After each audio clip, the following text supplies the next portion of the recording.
إلى حضرة نبي المصطفى رسول الله صلى الله عليه وسلم وعدد الزنزين درجة حسب الكرام والتابعين ومن تبعهم بإحسان إلى يوم الدين في جميع المسلمين والمسلمات والمؤمنين والمؤمنات خصوصا إلى مؤلف هذا الكتاب الشيخ الإمام الحافظ محمد بن عثمان شمس الدين الذهبي السر النبي وآل النبي ونسير سورة الفاتحة.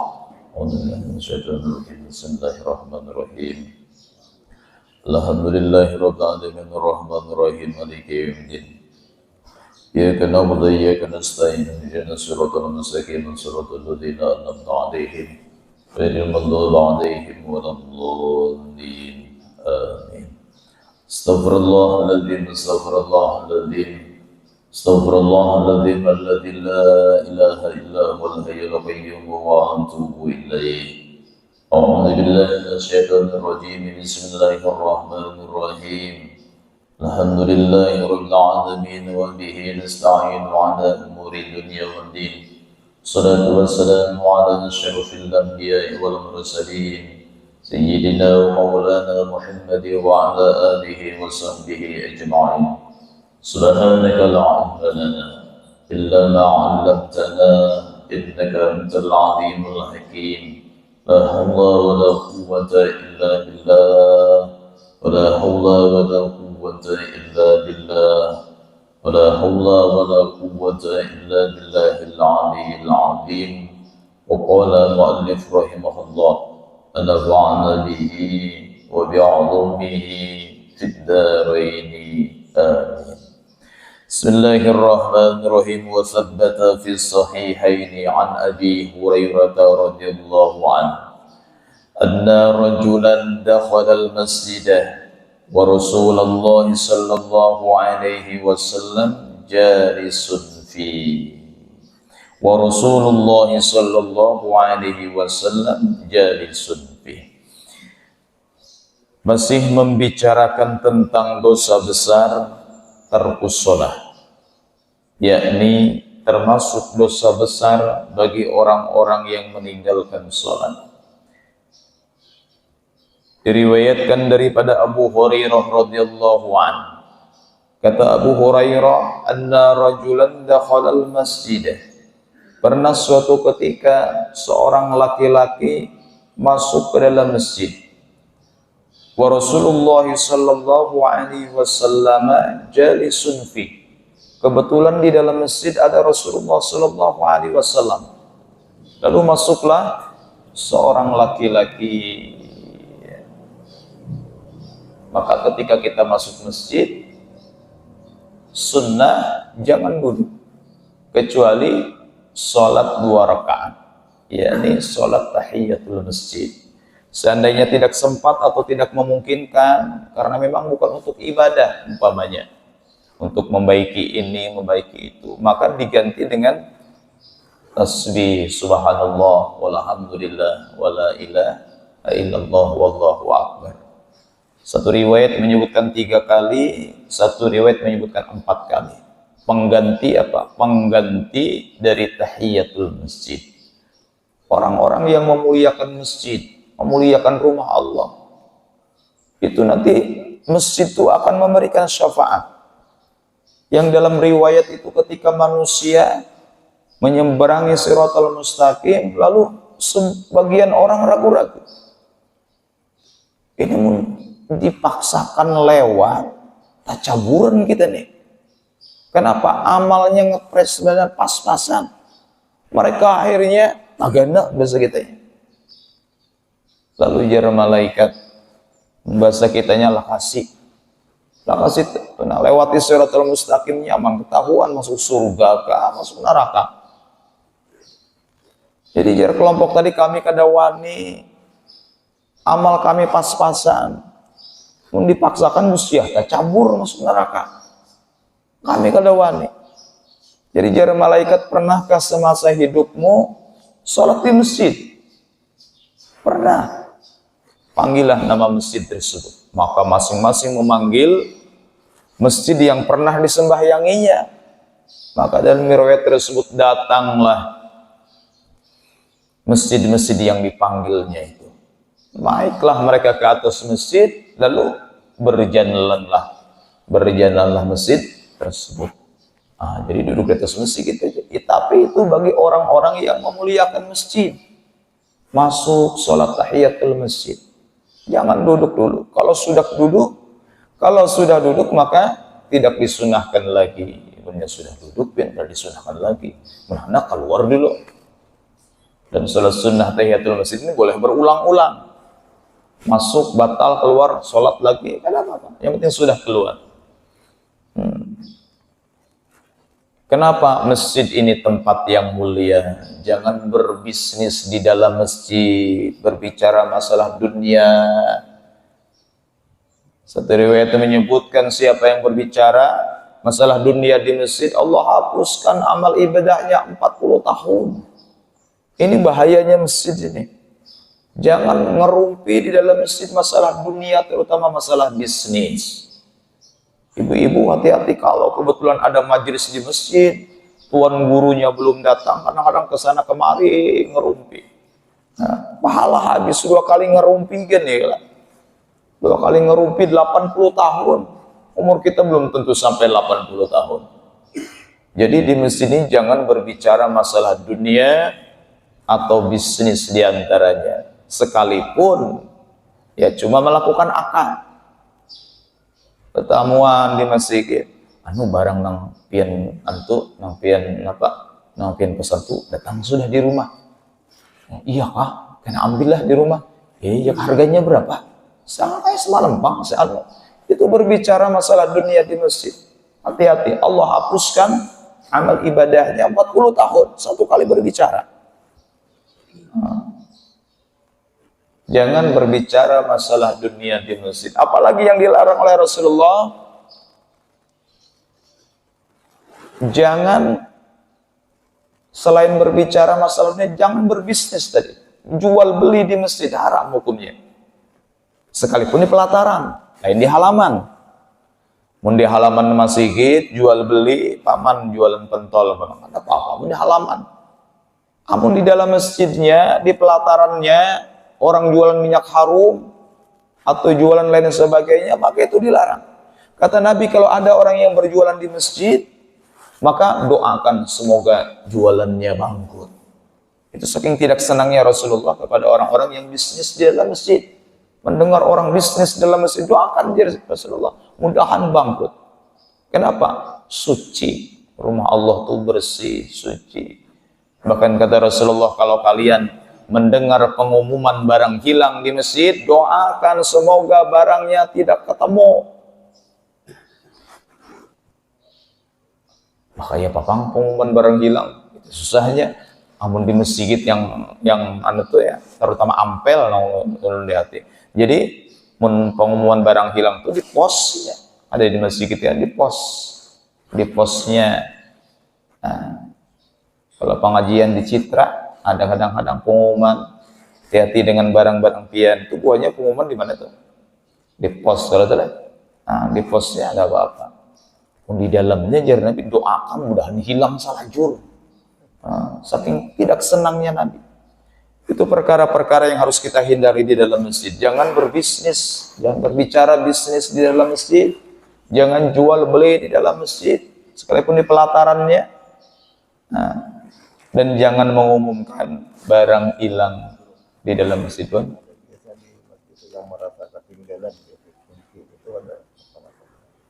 Yang merasa ketinggalan kunci. Misalnya kan di masjid terancak Jumatan yang merasa ketinggalan kunci aja. Itu kan sama-sama ada barang hilang misalnya. Iya, mungkin Nabi itu ya masuk ada tuh. Masanya kan ada pernah di Bilal, saya pernah kejadian yang merasa ketinggalan kunci bisa menghubungi kan tapi di masjid. Kan mungkin sholat kan ingat membawa kalau membawa. Kayak itu. Merasa ketinggalan malah hilang ya, merasa ketinggalan ya. Merasa ketinggalan. Kalau Nabi barang hilang diumumkan, jadi jangan mengumumkan barang hilang di dalam masjid, menghendak di luarnya. artinya itu ada pos atau ada mic luar supaya jangan mengganggu orang ibadah terutama. Nabi itu jangan mengumumkan barang hilang, jangan berjualan, jangan berbisnis di dalam masjid, supaya kita termasuk orang-orang yang mendapatkan syafaat masjid nanti di akhirat, karena masjid itu adalah tempat yang mulia. Mudah-mudahan kita masuk ya.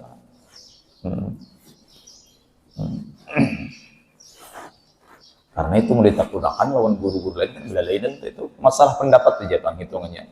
Menurut ulun, karena yang tiga itu aja yang dilarang Nabi. Menurut ulun nih, lainnya pian kena takun guru anu belain pulang.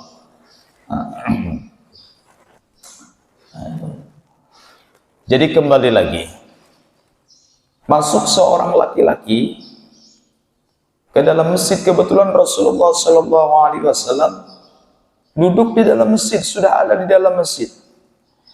Lalu apa yang dikerjakan si laki-laki? Fasallar rajulu, kemudian salatlah si laki-laki tersebut. Tsumma jaa fasallama 'ala nabi sallallahu alaihi wasallam faradda alaihi salam. Lalu imbah tuntung sembahyang, si laki-laki tersebut mendatangi Rasulullah. Fasallama, lalu mengucapkan salam 'ala nabi sallallahu alaihi wasallam, lalu mengucapkan salam, faradda alaihi salam, dan Nabi menjawab salam tersebut. Mengucapkan salam hukumnya sunnah. Mengucapkan salam itu hukumnya sunnah. Kemudian menjawab salam hukumnya fardu kifayah di ketika orang banyak. Ini nah, ada yang salam. Lalu ranayan beratan. Makan dosa beratan, semajlisan dapat dosa. Tapi kalau ada satu ada yang menjawab, 2, 3, gugur kewajiban. Fardu kifayah. Sama kayak orang menyembahyangkan orang meninggal loh. Sekampungan kada dah pun menyembahyangkan. Apa aja mati rahatan maksiat, mati rahatan zina. Lalu sekampungan kada ada yang menyembahyangkan. Betul. Selama orang Islam, zohirnya Islam, sembahyangkan apa ngalinya berdua bertiga kan? Sekampungan kada ada yang pun menyembahyangkan, udah tibai ya situ. Kubur situ tibai. Mati rahatan maksiat. Selama Islam, selama Muslim masih berpegang kepada Allah Tuhannya, Muhammad Nabinya, tetap dia berhak untuk disembahyangkan walaupun ala kadarnya. Bertiga kah, berdua, seikungan kah membayangkan tukang memandiakannya aja. Itu sekampungan ada yang memandiakan, dosa sekampungan. Walaupun ahli maksiat tetap sembahyangkan selama orang itu muslim. Jadi ada orang bertakun, tuan guru besar juga itu ya, tuan guru besar sih itu. Sampai ke luar negeri jadi itu bertakun kayak apa guru mun ahli maksiat mati disembahyangkan juga lah. Bolehlah kita umpet menyembahyangkan. Si ini matinya mati kada baik pendeknya. Mati ketika minum-minuman overdosis umpamanya, atau ketika zina. Itu kayak apa guru kita umpet sembahyang, umpet menyembahyangkan. Apa jawabannya Zidin? Jasidin, justru orang ahli maksiat nih banyak dosa, banyak Jasidin menyembayangkan supaya diampuni dosanya. Jasidin umpat situ sembayangkan banyak jika perlu bawai ke kawanan. Kenapa? Ini banyak dosanya. Justru kalau orang alim tuh Jasidin dosanya sedikit. Beberapa ikung kan menyembayangkan cukup Jasidin, yang penting menggugurkan kewajiban. Yang ahli maksiat itu justru banyak Jasidin. Jadi boleh aja artinya. Orang ahli maksiat turun kada kita nih. Turun. Ada salahnya mendoakan orang ya. Ada salahnya mendoakan orang. Selama orang itu masih kada murtad, maka sembahyangkan. dosa sekampungan pada menyembayangkan. Dan ngalih pian pahala menyembayangkan ini kan satu kirat tuh pian satu gunung Uhud. Gunung Uhud itu 7 pal panjangnya, tinggi pulang. Itu yang didapat oleh orang yang empat menyembayangkan mayit.